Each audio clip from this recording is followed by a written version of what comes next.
Hello à tous et bienvenue sur le tutoriel pour coudre la salopette Aurélie. La salopette Aurélie se décline en version jupe ou en version pantalon. Vous pouvez également vous coudre la jupe seule ou le pantalon seul. Elle est agrémentée de poches plaquées et les bretelles sont croisées dans le dos.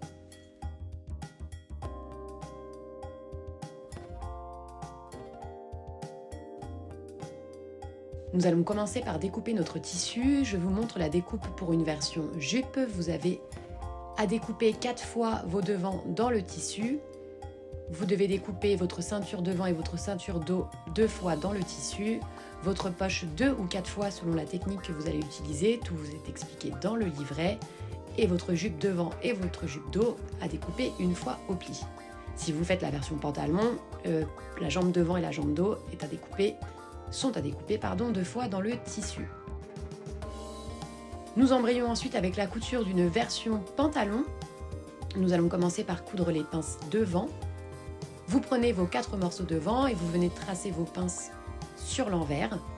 Vous allez ensuite plier votre tissu endroit contre endroit et coudre votre pince en commençant par faire un point d'arrêt, puis en terminant votre couture en faisant quelques points à la main afin de ne pas former de petites poches disgracieuses sur la pointe de la pince.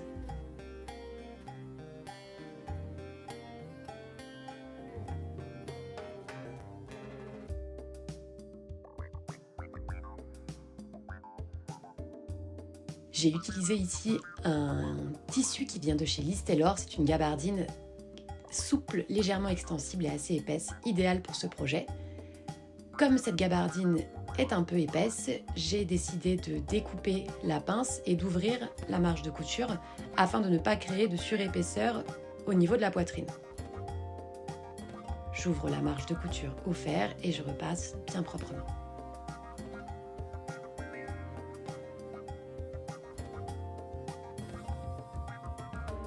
Nous allons maintenant assembler les devants ensemble. Vous prenez vos devants, vous les assemblez endroit contre endroit par les longs côtés uniquement. Vous venez coudre à 1 cm et vous viendrez ensuite dégarnir vos marges de couture à l'aide de vos ciseaux classiques ou bien d'un ciseau cranteur si vous en avez un.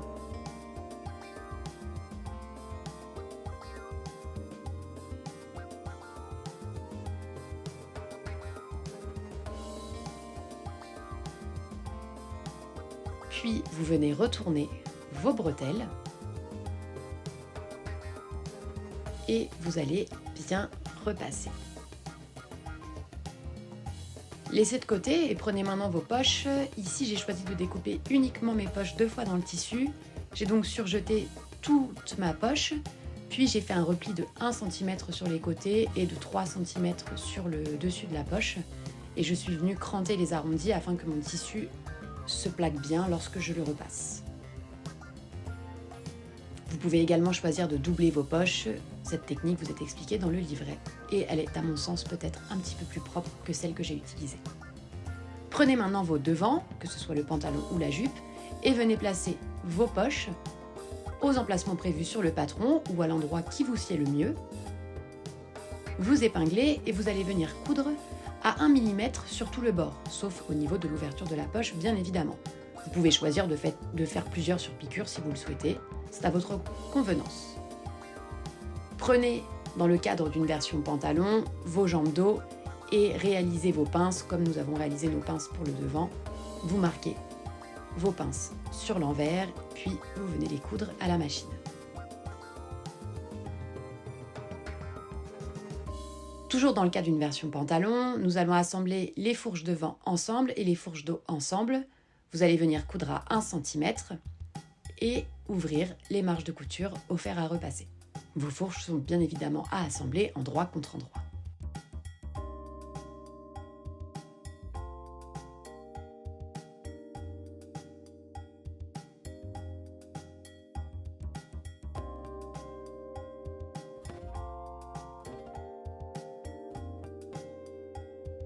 Une fois que cette opération est faite, vous prenez votre pantalon devant et votre pantalon dos et vous allez assembler les jambes uniquement par un des grands côtés. L'autre côté servira à accueillir le zip invisible.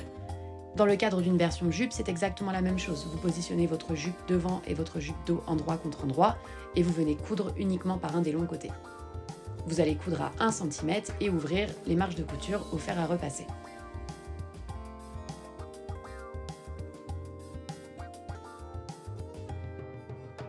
Laissez de côté et prenez maintenant vos morceaux de ceinture. Vous allez prendre un morceau devant et un morceau dos que vous allez assembler endroit contre endroit par un des petits côtés, le même que le côté dont vous avez assemblé votre pantalon ou votre jupe, et vous allez ouvrir la marge de couture au fer à repasser. Vous allez maintenant assembler votre ceinture endroit contre endroit. C'est le plus long côté de la ceinture qui est à assembler à la taille de votre pantalon ou de votre jupe. Il y a des crans sur le patron et tout va bien coïncider. Il n'y aura pas de problème.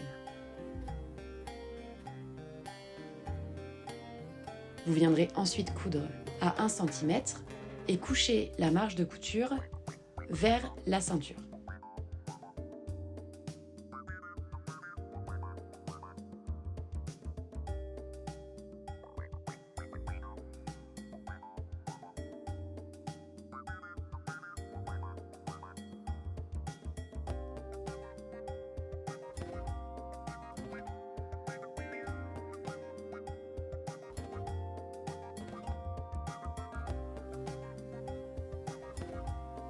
Avant de poser notre zip invisible, nous allons d'abord faire une piqûre de maintien pour nos devants, qui sont aussi nos bretelles.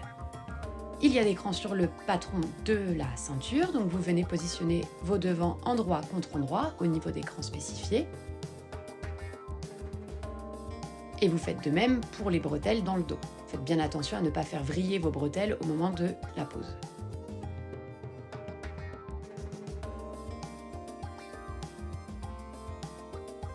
Lors de cette étape, je vous conseille d'essayer une première fois votre salopette afin de voir s'il ne faut pas raccourcir vos bretelles.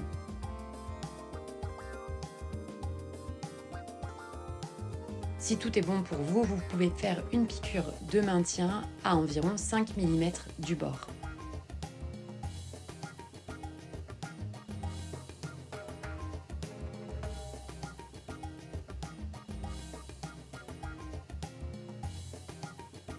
Une fois que vous avez fait votre piqûre de maintien, nous allons maintenant poser le zip invisible.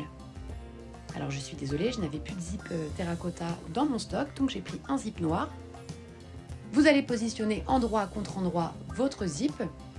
En commençant au niveau de la ceinture, vous laissez 1 cm au niveau du petit cran en métal ou en plastique de votre zip et vous venez épingler tout le long. Je m'arrête en général 3 cm avant la fin du zip. Une fois que vous avez cousu le premier côté, vous allez coudre le deuxième, toujours endroit contre endroit. Avant de le coudre, je vous conseille de fermer une première fois le zip afin de voir si la jonction de la ceinture est bien faite et vous pouvez repasser sous la machine. Vous allez ensuite épingler la fin de votre jambe ou de votre jupe si vous êtes dans une version jupe et ouvrir la marge de couture au fer à repasser.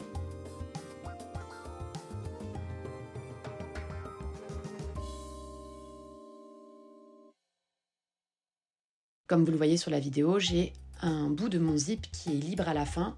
Et ça me permet de mieux rejoindre ma couture de zip et ma couture d'assemblage des deux jambes.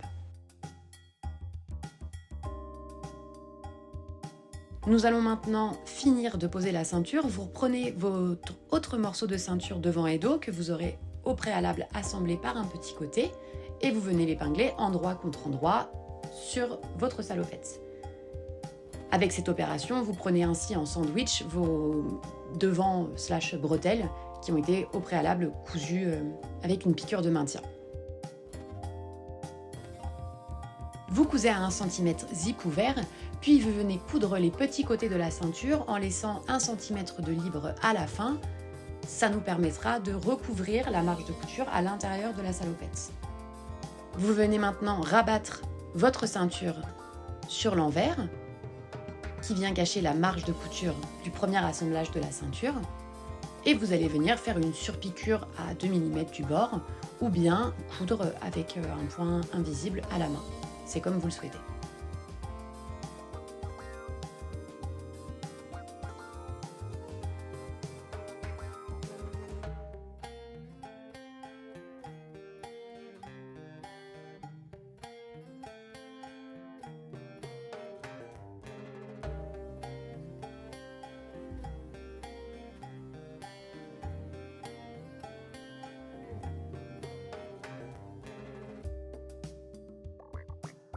Une fois que c'est fait, vous repassez bien proprement. Puis vous allez assembler la fin de vos jambes, donc par l'entrejambe. Vous allez coudre à 1 cm et ouvrir les marges de couture au fer à repasser. Dans le cadre d'une jupe, cette étape n'est bien évidemment pas à réaliser.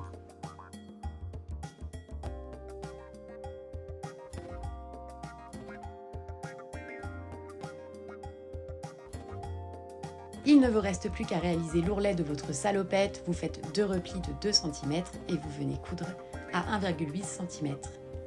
Votre salopette Aurélie est maintenant terminée.